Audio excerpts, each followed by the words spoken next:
Avez-vous imaginé à quoi ressemblerait votre vie si vous contrôliez complètement vos émotions face à la pression? Explorez avec nous la philosophie stoïcienne, qui nous apprend à distinguer ce que nous pouvons changer et ce que nous devons accepter. Originaire de la Grèce antique et perfectionnée à Rome, cette école nous guide vers une paix inébranlable face aux difficultés de la vie moderne. Nous découvrirons 10 habitudes destructrices que les stoïciens évitaient pour conserver leur sérénité. Ces principes anciens sont plus que jamais pertinents aujourd'hui pour gérer un monde plein de défis et d'attentes. Rejoignez-nous sur ce chemin de transformation vers une nouvelle perspective sur la vie. Commençons. La première habitude destructrice que les stoïciens nous apprennent à éviter est l'expression incontrôlée d'émotions négatives, telles que la colère, la frustration, la tristesse et la peur. Pour eux, les émotions débordantes sont irrationnelles, contraires à la nature humaine et entravent notre maîtrise de soi. Ils aspiraient à atteindre la tranquillité émotionnelle, ce qui n'implique pas d'être insensible ou de réprimer les sentiments, mais plutôt de les gérer avec sagesse. Il est naturel d'éprouver une profonde douleur à la suite de la perte d'un être cher. Les stoïciens reconnaissent qu'une telle tristesse initiale fait partie de la condition humaine et ne devrait pas causer de honte.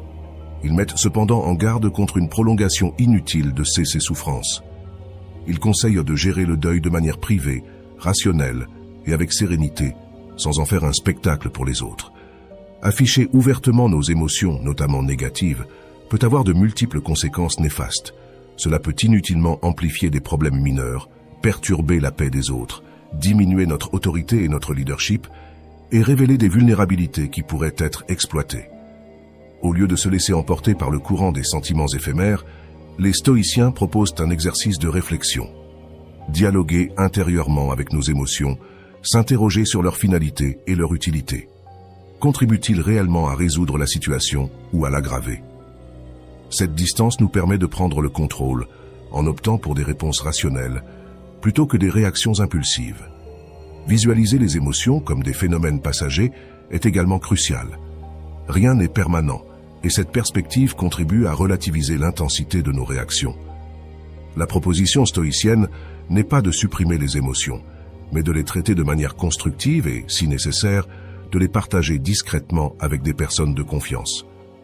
En public, cependant, il est conseillé de projeter l'équanimité et le leadership émotionnel, en évitant la propagation aveugle de sentiments négatifs qui peuvent perpétuer des cycles d'amertume et de ressentiment. Il s'agit essentiellement de cultiver une gestion émotionnelle qui renforce notre bien-être et celui de notre entourage. La deuxième habitude toxique que les stoïciens conseillaient d'éviter est de se plaindre constamment des problèmes inévitables de la vie. Face à des situations défavorables, au lieu de se plonger dans des regrets, les stoïciens recommandaient d'affronter ces défis avec sérénité, en les considérant comme une partie intégrante du destin ou de la volonté divine. Cette approche n'est pas une résignation passive, mais un discernement actif entre changer ce qui est sous notre contrôle et accepter ce qui ne l'est pas sans résistance stérile.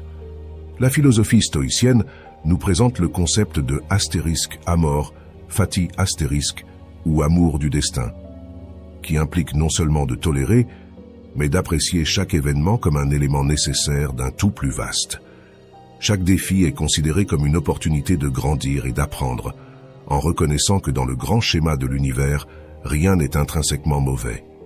Adopter cette perspective est essentiel, surtout aujourd'hui où les réseaux sociaux sont souvent inondés de plaintes et de négativité. En transformant notre attitude face aux défis, nous cessons d'être de simples spectateurs de nos vies et devenons des agents actifs du changement. Cela améliore non seulement notre bien-être, mais nous positionne également comme des leaders et des modèles, démontrant comment faire face à l'adversité avec dignité et détermination. Cette approche nous permet d'économiser l'énergie et de la diriger vers des actions constructives, plutôt que de la gaspiller dans la frustration. Par exemple, face à des défis comme la maladie ou la perte, au lieu de nous laisser prendre dans un cycle d'apitoiement sur soi ou de colère, nous pouvons chercher des solutions et du soutien, ou simplement accepter la réalité avec grâce. Grâce à cette acceptation calme et proactive, nous surmontons non seulement les épreuves, mais nous incitons également les autres à faire de même. En fin de compte, les stoïciens nous enseignent que la véritable force ne réside pas dans le fait d'éviter l'adversité, mais dans la manière dont nous choisissons d'y répondre. En adoptant et en promouvant cette attitude d'amor fati asterisk, nous affrontons non seulement la vie avec plus de résilience et d'optimisme, mais nous élevons également notre environnement, devenant des phares d'espoir et de stabilité dans un monde souvent turbulent. La troisième habitude toxique que les stoïciens déconseillaient fortement est l'arrogance et l'étalage inutile de possession et de capacité. À une époque où la présence sur les réseaux sociaux est souvent utilisée comme vitrine de la réussite personnelle et matérielle, cet avertissement stoïcien résonne avec une urgence particulière. Afficher fièrement nos réalisations et nos atouts n'est pas seulement perçu comme un acte de vanité, mais aussi comme le reflet d'une insécurité sous-jacente et d'une incompréhension de CE qui vaut vraiment la peine d'être valorisée. Pour les stoïciens, l'essentiel réside dans le développement du caractère et des vertus intérieures, comme la capacité d'aimer, de pardonner et de s'améliorer continuellement. La véritable réussite ne réside pas dans l'accumulation de richesses ou dans la démonstration de talent, mais dans la capacité de vivre une vie guidée par des principes éthiques et de contribuer positivement à la communauté. Il souligne que l'humilité et la modestie sont des signes de force intérieure et de profonde connaissance de soi. Contrairement au besoin d'impressionner les autres, la philosophie stoïcienne promeut la simplicité et l'autosuffisance comme piliers de la tranquillité. Cette perspective est cruciale dans un monde consommé par l'acquisition et l'exposition de biens matériels.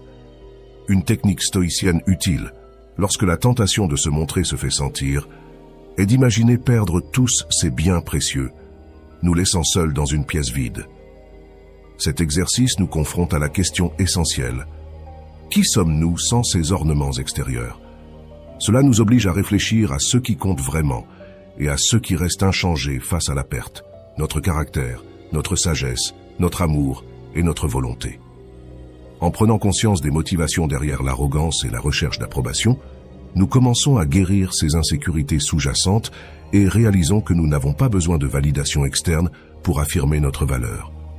Ainsi, au lieu de rechercher des reconnaissances superficielles, nous pouvons rediriger notre énergie vers des objectifs plus significatifs et spirituels, en adoptant une approche plus communautaire et altruiste.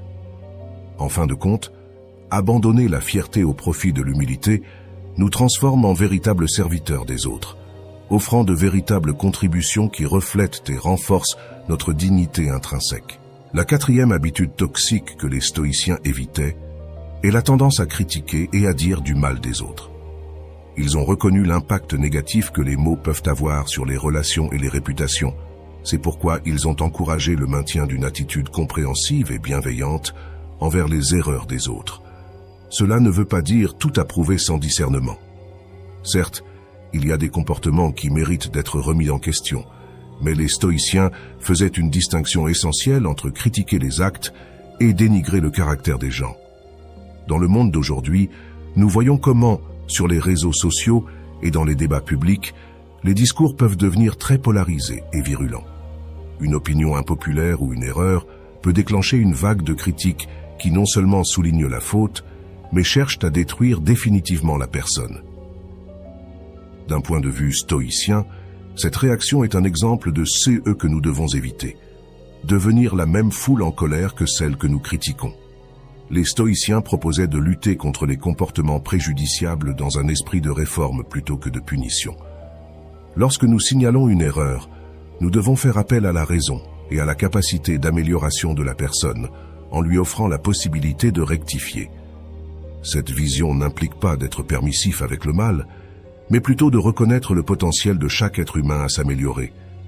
Ils croyaient que nous possédons tous une graine de vertu qui ne devrait pas être étouffée par le mépris. En pratique, cela signifie que lorsque nous devons signaler une erreur, nous le faisons d'une manière qui encourage la croissance et la rédemption, pas seulement la culpabilité. Cette attitude est non seulement plus juste, mais aussi plus efficace pour favoriser un changement positif. Au lieu de perpétuer des cycles de critiques et de représailles, nous pouvons contribuer à un environnement de compréhension et d'amélioration mutuelle. C'est la véritable essence du stoïcisme appliqué, une communauté où la critique constructive et le soutien à la croissance personnelle s'entrelacent pour créer un environnement plus harmonieux et éthique.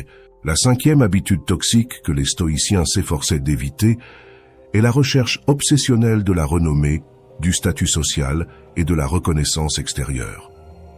Cette tendance reflète une profonde vulnérabilité, la dépendance à l'égard de l'approbation des autres pour valider notre propre valeur. Les stoïciens comprenaient les risques inhérents à une vie orientée vers la capture de l'admiration des autres, une vie qui, paradoxalement, peut conduire à un cycle d'insatisfaction perpétuelle.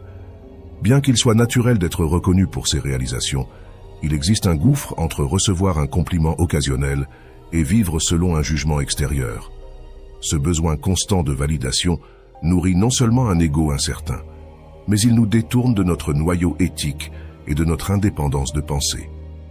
Dans le monde numérique d'aujourd'hui, cette recherche s'est intensifiée, beaucoup sacrifiant leur authenticité pour une image de perfection qui accumule les j'aime et les followers.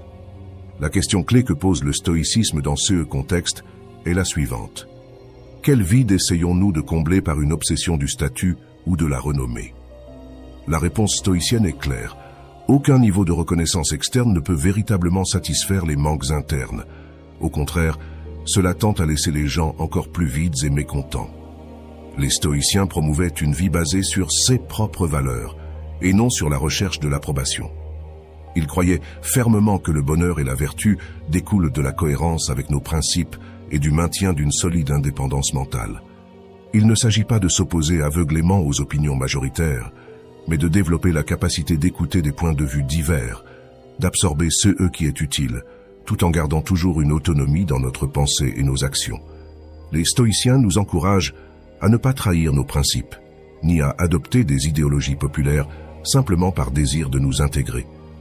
Cette maturité stoïque s'obtient lorsque nous maintenons nos convictions sans avoir besoin des applaudissements de la foule, et que nous vivons d'une manière qui respecte notre propre dignité et notre authenticité. Dans un monde qui valorise souvent le superficiel, la philosophie stoïcienne nous invite à suivre un chemin d'intégrité et de respect de soi, fondé sur des valeurs internes plutôt que sur l'approbation externe. La sixième habitude toxique que les stoïciens s'efforçaient d'éviter était une anxiété et une peur excessive face à l'avenir. Ils ont compris l'importance de vivre dans le présent et de se concentrer sur ceux qu'ils peuvent réellement contrôler, leurs actions quotidiennes. Même s'ils n'ont pas rejeté la planification ou la préparation de l'avenir, ils ont critiqué la tendance à se laisser envahir par les inquiétudes et les craintes face à des événements qui, dans de nombreux CA, ne se matérialisent jamais. L'anxiété face à l'avenir est un piège paralysant, consommant de l'énergie mentale et émotionnelle sur des scénarios hypothétiques au lieu de se concentrer sur le présent. Les stoïciens, à travers des personnages comme Sénèque et Épictète, nous enseignent que nos peurs sont plus intenses en prévision qu'en réalité. Le conseil stoïcien est de ne pas ignorer l'avenir, mais d'équilibrer notre attention afin que nous ne permettions pas à des peurs infondées de nous priver de la paix du présent. À une époque où la technologie et l'information circulent sans fin, il est facile de se laisser entraîner dans un cycle d'inquiétude constante. Cependant, les stoïciens nous rappellent que la plupart de nos inquiétudes sont infondées et que, même dans les CA où des problèmes se matérialisent, la souffrance anticipée épuise inutilement nos capacités.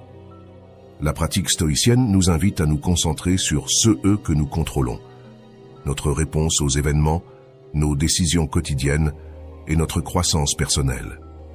Accepter que certains aspects de l'avenir sont hors de portée et apprendre à vivre avec cette incertitude est un élément crucial de la sagesse stoïcienne. Cette approche réduit non seulement l'anxiété, mais améliore également notre capacité à relever les défis lorsqu'ils se présentent réellement, plutôt que de nous épuiser par anticipation.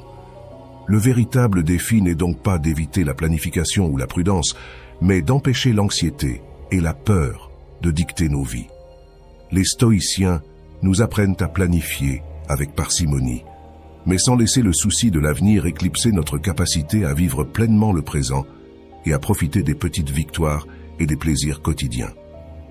En fin de compte, c'est cet équilibre qui nous permet d'affronter l'avenir avec confiance et sérénité, en garantissant que quoi qu'il arrive, nous puissions l'affronter avec grâce et force. La septième habitude toxique que les stoïciens évitaient de montrer en public elle a tendance à argumenter avec véhémence en essayant d'avoir raison à tout prix. Les stoïciens, maîtres de la maîtrise de soi et de la modération, reconnaissaient à quel point les débats houleux étaient contre-productifs lorsqu'on tentait de défendre un point de vue sans flexibilité. Même s'ils défendaient vigoureusement des causes justes et des principes éthiques, ils étaient conscients des dangers de s'accrocher à des opinions comme s'il s'agissait de vérités absolues, un comportement qui ne conduit qu'à la polarisation et à la stagnation du dialogue. La critique stoïcienne ne réside pas dans la fermeté des convictions, mais dans la rigidité avec laquelle les opinions sont souvent exprimées sur des questions intrinsèquement complexes et multiformes.